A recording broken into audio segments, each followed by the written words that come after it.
Olá para você que acompanha a programação da TV Câmara e também da Rádio Câmara. Obrigado pela sua audiência, sua companhia mais uma vez.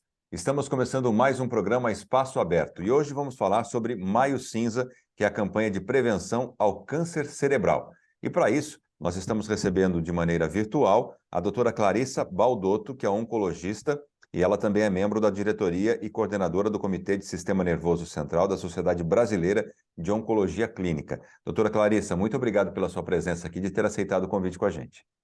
Olá, tudo bem? Eu que agradeço. Doutora, para falar um pouquinho sobre, então, o Maio Cinza, o câncer cerebral, eu gostaria que a senhora falasse um pouquinho o que é o câncer cerebral. Como é que essa doença tem origem? Explica um pouquinho para a gente sobre isso, por favor.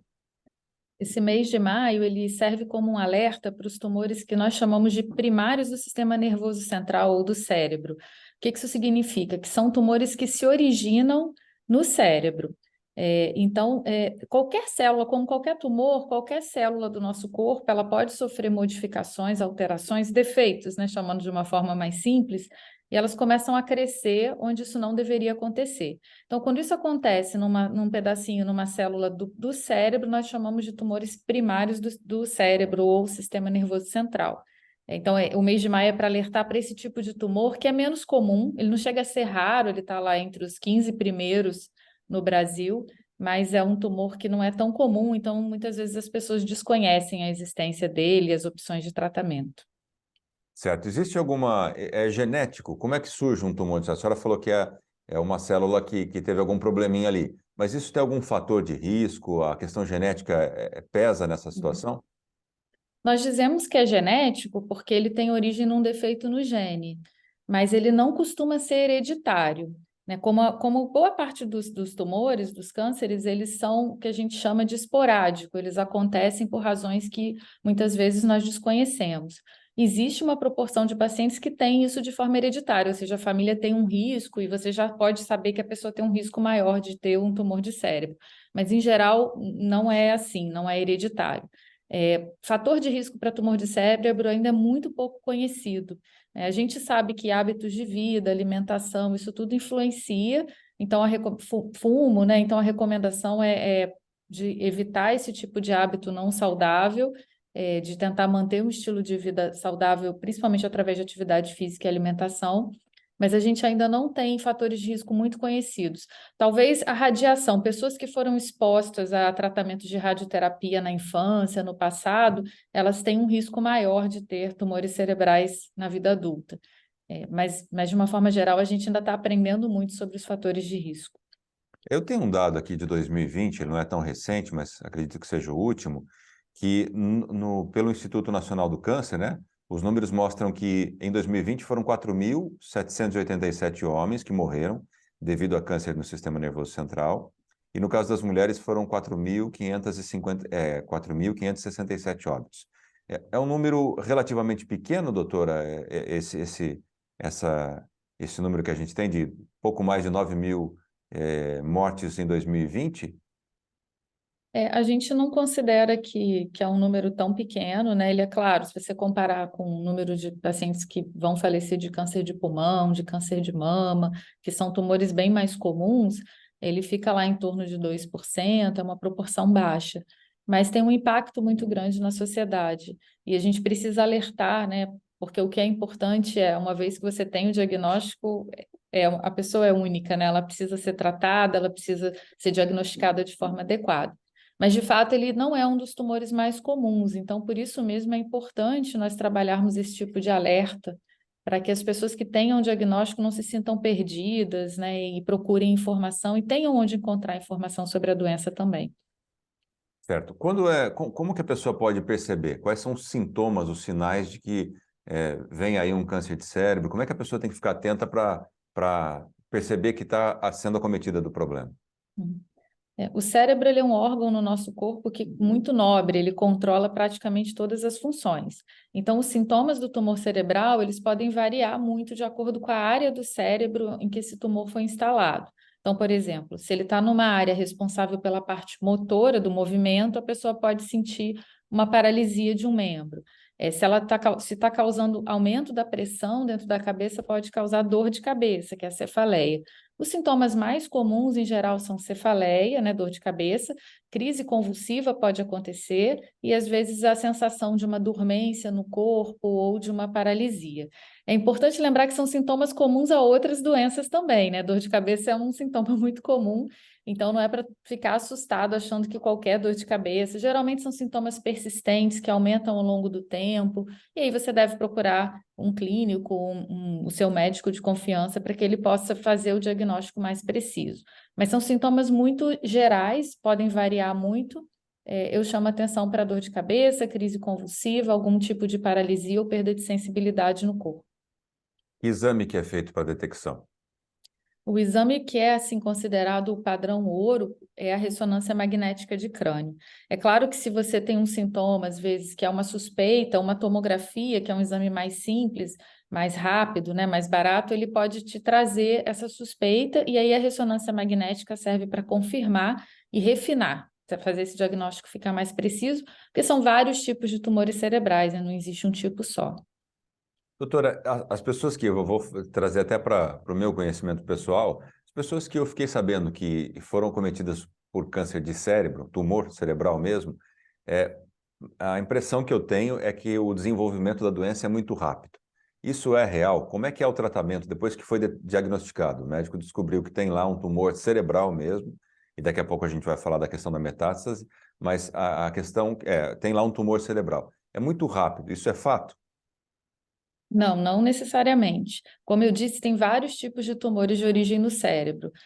De uma forma geral, por exemplo, a gente tem duas classificações que a gente chama de baixo grau. Muitas vezes as pessoas vão ouvir falar disso, um tumor de baixo grau, um tumor de alto grau, como glioblastoma. Então, dependendo do tipo, esses tumores às vezes podem levar, para você ter uma ideia, 15, 20, às vezes 30 anos para eles se desenvolverem. E o paciente pode conviver, a pessoa que tem o tumor cerebral pode conviver por muitos anos acompanhando ou tratando a doença. Existem outros tumores, que em geral são esses que a gente chama de grau 4, o glioblastoma, que é o mais comum no adulto, que eles podem ter sim uma evolução muito rápida, um aparecimento rápido e um crescimento muito rápido também. Então, quando a gente fala tumor cerebral, é um jeito meio genérico. Você precisa da biópsia e da ressonância para poder te dizer com que tipo de doença você está lidando. Porque o tempo de evolução muda, a agressividade da doença muda e o tratamento também. Como é que é o tratamento? Depois que foi detectado, é descoberto qual é o tipo, como é que é tratado pelo médico? Também vai depender muito desse tipo de tumor e a área que ele está acometido.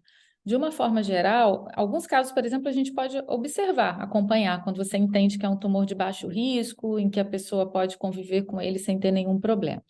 Mas os tumores mais comuns, normalmente o tratamento envolve muitos profissionais. O cirurgião, o neurocirurgião, que a gente normalmente precisa fazer uma cirurgia ou uma biópsia. Depois ele faz um tratamento de radioterapia, então o acesso à radioterapia de qualidade é muito importante. E na maioria das vezes a gente também associa quimioterapia.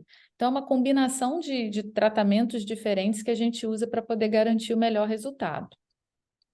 Eu falei da metástase, né, doutora? Até um caso emblemático que aconteceu recentemente, a jornalista Glória Maria, ela faleceu de um câncer e disseram que o câncer era no cérebro, né? Mas tem a questão da metástase. Qual é essa relação do câncer do cérebro com a metástase de cânceres de outros órgãos? Esse é um ponto muito importante, porque tem muita confusão, gera muita confusão. A metástase cerebral, a metástase a gente chama quando um tumor que se originou num órgão, ele migrou através da corrente sanguínea ou linfática para um outro órgão diferente. Então, por exemplo, um tumor que começou no pulmão, na célula do pulmão, ele vai, por meio da corrente sanguínea, ele vai se instalar no cérebro, nos ossos, em outro ponto. Isso é o que a gente chama de metástase. E é muito mais comum você encontrar metástase no cérebro do que um tumor que começou ali no cérebro primário, que é o que a gente começou a falar hoje.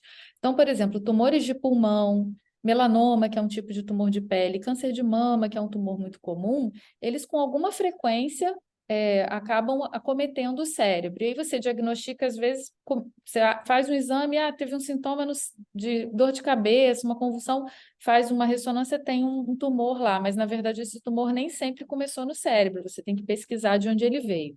E isso é muito mais comum. Por que que é importante? Porque o tratamento ele vai ser de acordo com o câncer de origem. Então, se você tem uma metástase no cérebro de um câncer de pulmão, os medicamentos, o tipo de abordagem que você vai fazer com o paciente é todo direcionado para o câncer de pulmão. Os fatores de risco também são relacionados ao câncer de pulmão. Então, por isso que a biópsia, aquilo que a gente diz, que tipo de tumor é esse? Isso faz muita diferença no tratamento. E, de fato, é muito mais comum você encontrar metástase no cérebro do que um tumor primário no cérebro. Bem, doutora, com relação à divulgação, né? Por ser a senhora até não usou o termo mais raro, mas ser um câncer menos comum, se fala menos também do assunto e da doença. Portanto, por isso a importância do Maio Cinza, né? A falta de divulgação, a senhora acha que tem alguma dificuldade no tratamento, na descoberta da doença, doutora? Eu acho que sim. Hoje a gente tem, por exemplo, e a SBOC briga por isso, né, e tenta treinar os próprios médicos para que eles possam reconhecer e tratar de forma adequada o tumor. Você viu que eu falei que tem tipos diferentes e que tem pacientes que eventualmente você vai só acompanhar, enquanto outros vão precisar de tratamentos mais complexos. Imagina se o próprio médico, às vezes, que está ali na frente do paciente, não tem conhecimento sobre a doença, e os pacientes, para que eles busquem informação. Hoje, o diagnóstico do tumor cerebral, ele depende muito do diagnóstico que a gente chama molecular. Você faz a biópsia e vai dentro da biópsia olhar o que aconteceu naquela célula, que tipo de tumor, que subtipo é esse, e o tratamento muda. Então, se o paciente não procura esse tipo de diagnóstico correto, ele pode estar recebendo um tratamento inadequado. E também para tirar o medo, né? Desmistificar aquela ideia de que é muito assustador e normalmente a pessoa acha que aquilo é uma sentença de que a vida dela acabou, que não tem tratamento, isso não é verdade. Então, eu acho muito importante esses momentos de conscientização, o mês para falar sobre isso, porque infelizmente a gente não consegue divulgar ao longo do ano inteiro. E se pelo menos durante um mês a gente conseguir alertar todo mundo e todo mundo pensar sobre isso e procurar informação, eu acho que é fundamental esse tipo de ação. Perfeito. Só para a gente finalizar aqui, o câncer de medula tem alguma coisa a ver com câncer de cérebro ou não? A medula é uma parte do sistema nervoso central. Então, quando a gente fala cérebro, o sistema nervoso central compreende tudo. O cérebro, a medula, que é aquela parte que fica dentro da nossa coluna, né, que liga o cérebro ao resto do corpo. Então, as células são parecidas. Muitos tumores na medula, eles são parecidos com os que aparecem no cérebro, mas não necessariamente. Então, tem tipos, por exemplo, chamado meduloblastoma, que são tumores mais específicos da região que podem acontecer mais embaixo do cérebro. E o que muda são os sintomas. Quando você tem um câncer de origem na medula, ele vai gerar muito mais alterações motoras, de sensibilidade, já não vai te dar provavelmente dor de cabeça, porque não é uma região propícia para isso. Mas ela faz parte de um contexto que se chama do sistema nervoso central, e também é um tumor menos comum, e que a gente estuda junto, né? Então, eles fazem parte do mesmo sistema, sim. Tá certo, doutora. Muito obrigado pela sua presença aqui. Reforçar mais uma vez que as pessoas, não é para gerar aquele pânico, eu tive uma dor de cabeça, estou com um tumor Não. cerebral. Não é bem isso, mas sempre que tiver algum problema, procurar um médico, desenvolver bem, né, na conversa o que está acontecendo, todos os sintomas, para que com a ajuda médica possa, se for o caso, descobrir o quanto antes, porque daí o tratamento é muito melhor. É isso, doutora. Muito obrigado pela sua É presença, isso viu? mesmo. Obrigada a vocês. Obrigado a você também que acompanhou essa entrevista, pela sua audiência e até a próxima.